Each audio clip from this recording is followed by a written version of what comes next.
Ils décident d'agir. Ils arrêtent les apôtres et les mettent dans la prison publique.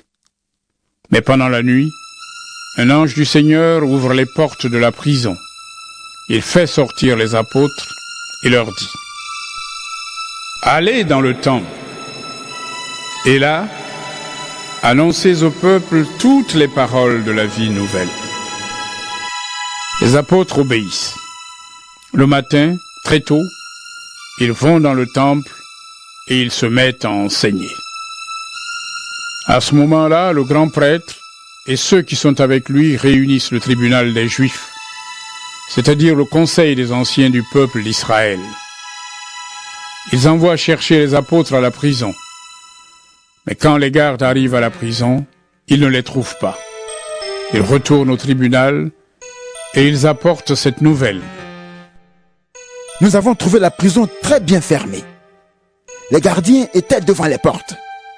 Mais quand nous avons ouvert, nous n'avons trouvé personne à l'intérieur. Le chef des gardes du temple et les chefs des prêtres entendent cela. Et ils sont très étonnés au sujet des apôtres. Ils se demandent ce qui va arriver. Mais quelqu'un vient et leur dit: Les hommes que vous avez mis en prison sont maintenant dans le temple et ils enseignent le peuple. Alors le chef des gardes part avec ses soldats. Ils ramènent les apôtres, mais ils ne leur font pas de mal. En effet, ils ont peur que le peuple leur lance des pierres. Les gardes amènent les apôtres devant le tribunal des Juifs. Le grand prêtre les interroge. Il leur dit: Nous vous avions sévèrement interdit d'enseigner au nom de cet homme-là. Mais vous avez rempli Jérusalem de votre enseignement. Vous voulez donc nous rendre responsables de sa mort? Pierre et les autres apôtres répondent: Il faut obéir à Dieu plutôt qu'aux hommes. Vous avez tué Jésus en le clouant sur une croix. Mais le Dieu de nos ancêtres l'a réveillé de la mort. Dieu l'a élevé par sa puissance. Il l'a fait chef et sauveur pour que le peuple d'Israël change sa vie et reçoive le pardon de ses péchés. Nous sommes témoins de tout cela, nous et l'Esprit Saint que Dieu a donné à ceux qui lui obéissent. Quand les membres du tribunal entendent ces paroles, ils sont furieux. Ils veulent faire mourir les apôtres. Mais parmi eux, quelqu'un se lève. C'est un pharisien appelé Gamaliel. Il est maître de la loi et tout le peuple le respecte.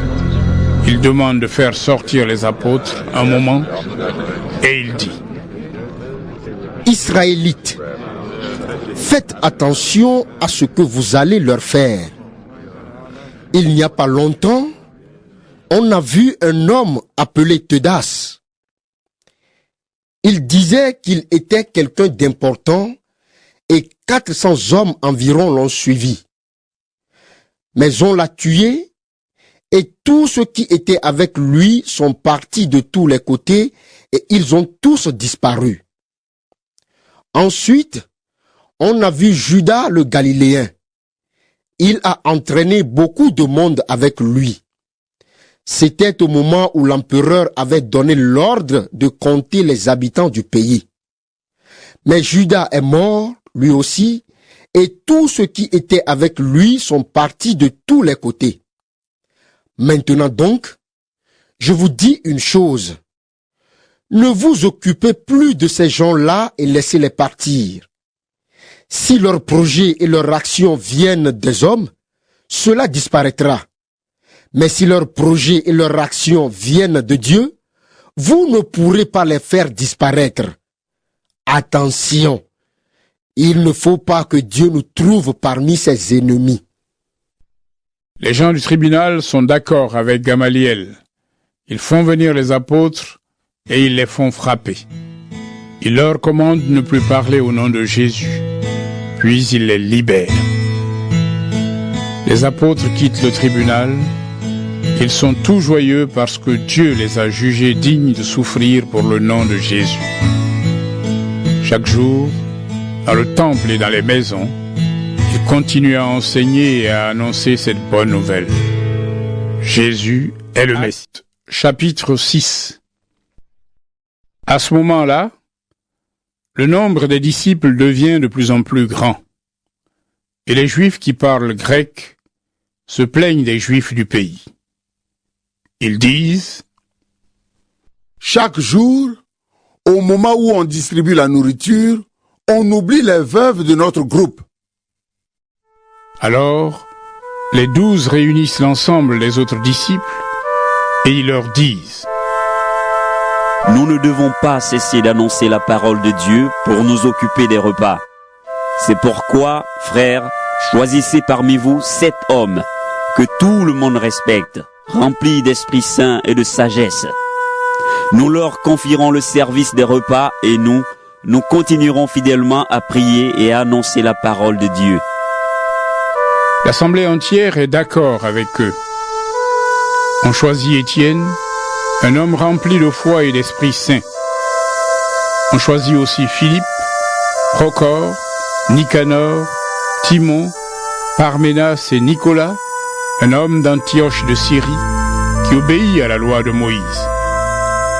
On les amène devant les apôtres. Les apôtres prient pour eux, en posant les mains sur leurs têtes. La parole de Dieu est de plus en plus connue. À Jérusalem, il y a de plus en plus de disciples. De très nombreux prêtres juifs croient en Jésus.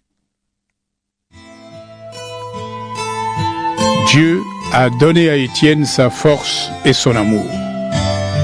Alors, il fait des choses extraordinaires et étonnantes dans le peuple.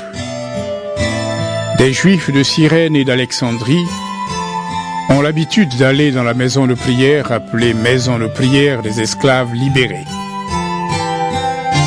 Avec des Juifs de Cilicie et de la province d'Asie, ils se mettent à discuter avec Étienne, mais ils ne peuvent pas avoir raison contre lui.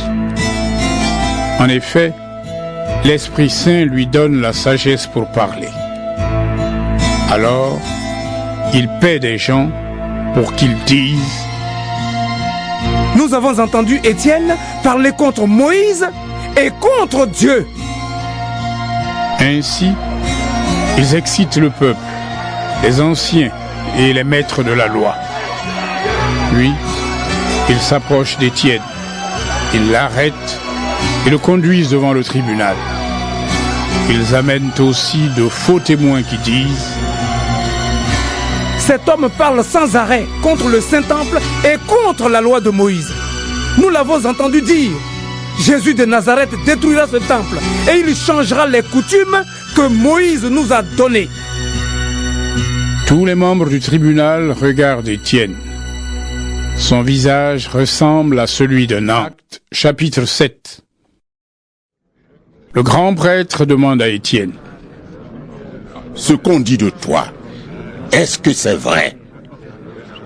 Étienne répond: Frères et pères, écoutez-moi. Le Dieu glorieux s'est montré à Abraham, notre ancêtre, quand celui-ci était en Mésopotamie. C'était avant qu'Abraham parte habiter à Haran. Dieu lui a dit: Quitte ton pays et ta famille et va dans le pays que je te montrerai. Alors Abraham a quitté le pays des Babyloniens et il est allé habiter à Haran. Ensuite, le père d'Abraham est mort et Dieu a fait passer Abraham de Haran dans le pays où vous habitez maintenant. Là, Dieu n'a donné aucune propriété à Abraham, pas même un petit morceau de terrain. Mais il lui a fait cette promesse: Je te donnerai ce pays, tu le posséderas, toi et tes enfants après toi. Pourtant, Abraham n'avait pas d'enfants. Dieu lui a dit: Les enfants de tes enfants vivront dans un pays étranger. Là, ils deviendront esclaves et on leur fera du mal pendant 400 ans. Mais Dieu a dit aussi: Moi, je jugerai le peuple qui fera d'eux ses esclaves. Ensuite, ils partiront et ils viendront m'adorer ici. Puis Dieu a fait alliance avec Abraham. Le signe de cette alliance, c'est la circoncision. Ainsi, Abraham a circoncis son fils Isaac 1 semaine après sa naissance. Isaac a circoncis son fils Jacob. Et Jacob a circoncis ses fils, nos 12 ancêtres. Nos ancêtres ont été jaloux de leur frère Joseph. Ils l'ont vendu comme esclave en Égypte. Mais Dieu était avec Joseph. Il l'a délivré de toutes ses souffrances. Il lui a donné la sagesse pour parler au Pharaon, roi d'Égypte. Il lui a donné aussi d'être agréable à ce roi. Celui-ci l'a nommé gouverneur d'Égypte et responsable de toutes ses affaires. Mais voilà qu'il y a une famine dans toute l'Égypte et tout le pays de Canaan. Les gens souffrent beaucoup et nos ancêtres ne trouvent plus de nourriture. Jacob entend dire qu'il y a du blé en Égypte. Il envoie nos ancêtres une première fois. Quand ils y vont pour la deuxième fois, Joseph se fait reconnaître par ses frères. Alors, le roi d'Égypte apprend quelle est la famille de Joseph. Joseph envoie chercher son père Jacob et toute sa famille. En tout, il y a 75 personnes. Jacob vient donc en Égypte, il meurt là, et nos ancêtres aussi. On transporte leurs corps à Sichem et on les enterre dans la tombe qu'Abraham a achetée avec de l'argent au fils d'Amor à Sichem. Le moment approche où Dieu va faire ce qu'il a promis à Abraham. Notre peuple devient alors de plus en plus nombreux en Égypte. Mais un jour, un nouveau roi commence à gouverner. Ce roi n'a pas connu Joseph. Il trompe notre peuple et il fait du mal à nos ancêtres. Il les oblige à abandonner leurs bébés pour qu'ils meurent. C'est à ce moment-là que Moïse vient au monde. Il est très beau et Dieu l'aime. Pendant 3 mois, Moïse est nourri dans la maison de son père. Ensuite, il est abandonné. La fille du roi d'Égypte le prend chez elle et elle l'élève comme son propre fils. Ainsi, Moïse apprend toute la science des Égyptiens. C'est un homme qui parle et agit avec puissance. Quand il a 40 ans, il décide d'aller voir ses frères, les Israélites. Il voit un Égyptien faire du mal à un Israélite. Moïse veut défendre l'homme attaqué et pour le venger, il tue l'Égyptien. Il pense: mes frères vont comprendre que Dieu veut se servir de moi pour les sauver. Mais les Israélites ne comprennent pas. Le jour suivant, Moïse en rencontre 2 qui se battent. Il veut faire la paix entre eux et il leur dit: mes amis, vous êtes frères. Pourquoi est-ce que vous vous faites du mal? Mais celui qui est en train d'attaquer son frère repousse Moïse et lui dit: qui t'a demandé d'être notre chef et notre juge? Est-ce que tu veux me tuer comme tu as tué l'Égyptien hier? Quand Moïse entend cela, il s'enfuit. Il va vivre à l'étranger dans le pays de Madian. Là, il a 2 fils. Au bout de 40 ans, dans le désert du mont Sinaï, un ange se montre à Moïse dans la flamme d'un buisson en feu. Quand Moïse voit cela, il est étonné. Il s'approche pour regarder. Alors, il entend le Seigneur lui dire: je suis le Dieu de tes ancêtres, le Dieu d'Abraham, d'Isaac et de Jacob. Moïse tremble de peur et il n'ose plus regarder. Le Seigneur lui dit: enlève tes sandales. En effet, cet endroit est un lieu saint. J'ai vu la souffrance de mon peuple en Égypte. Je l'ai entendu gémir. Je suis descendu pour le libérer. Et maintenant va, je t'envoie en Égypte. Avant, les Israélites avaient rejeté Moïse en lui disant: qui t'a demandé d'être notre chef et notre juge? Eh bien, ce même Moïse, Dieu l'envoie pour conduire et libérer son peuple. Il lui commande cela par l'intermédiaire de l'ange que Moïse a vu dans le buisson. C'est Moïse qui a fait sortir d'Égypte les Israélites. Il a accompli des choses extraordinaires et étonnantes.